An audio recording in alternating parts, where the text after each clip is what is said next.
Yo, what is up, you absolute legends? Welcome back to the channel where we dive into things that'll make your brain literally short circuit from the sheer insanity of it. Today, we're talking about the world's longest real estate scam. Yeah, you guessed it. Palestine. Every time you ask a Western politician or a mainstream journalist about Palestine, they hit you with the same line. Oh, it's complicated. It's a centuries-old religious conflict. Stop right there, buddy. It's not complicated. You're just trying to hide a massive bank robbery behind a fancy philosophy degree. Imagine this. You're in your house, right? Living your best life. Suddenly, someone from halfway across the world breaks in and says, "Hey, look at this old map from 2,000 years ago. It says my ancestors used to sleep in this exact bedroom. So, out you go. Go live in the shed in the backyard. Actually, you know what? I'm taking the shed too." This whole mess started with a guy named Balfour, a British guy who didn't own the land, giving it to people who didn't live there. That's like me giving your car to my neighbor just because I promised him a ride. But wait, it gets deeper. Because to justify this robbery, they had to invent the empty land myth. Like all of a sudden Palestine was just sand and camels, as if the people living there for centuries were just ghosts. So, the fairy tale they love to tell the West is that when they arrived in Palestine, they found a wasteland. Just sand, dust, and a place that wasn't even fit for a lizard. The reality? They found flourishing cities like Jaffa, Haifa, and Jerusalem. These were vibrant hubs of trade and cinemas. These people had a civilizational vibe running long before the Zionist movement even thought about booking a flight. And check this out. This is the part that really exposes the scam. The olive trees.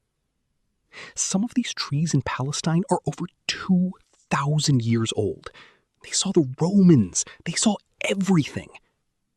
Yet, the first thing a settler does while claiming the land is his is cut these trees down. Seriously? Who destroys their own history? Unless, deep down, they know those trees are witnesses to their lie and don't belong to them. And then they look you in the eye and say, "We're the only democracy in the Middle East." Bravo. A democracy with an apartheid flavor. A democracy if you're the right race. But if you're the indigenous owner, you're stuck in an open-air prison in Gaza. Man, even prison systems are calling themselves democracies these days. But the real question isn't why they are doing this. It's why half the civilized world is cheering them on. This is where we enter the deep game. The game of money, politics, and the people trying to speedrun the end of the world. Now let's dive into the deep lore they're hiding from you. Why is the US simping for Israel this hard? It's not just politics, fam. It's some next-level apocalyptic fan fiction. We got these Christian Zionists in the US. Their whole vibe is, let's gather all Jews in Palestine so we can trigger the end times. I'm dead serious.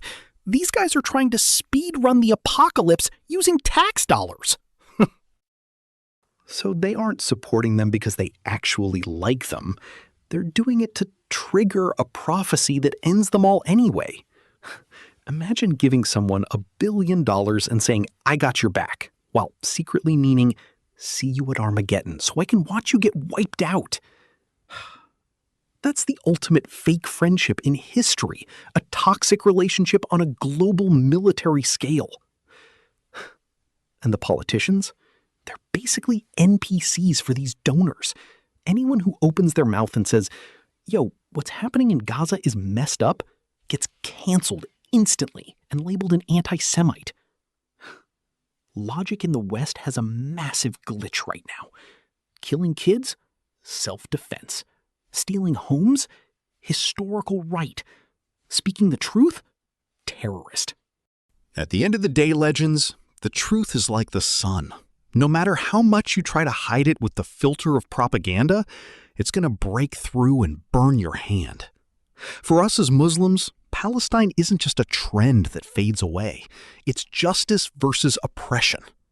Islam taught us that the truth never dies as long as there's someone fighting for it. And falsehood, no matter its budget, its end is always game over. So fam, don't let the media spam convince you that the victim is the criminal.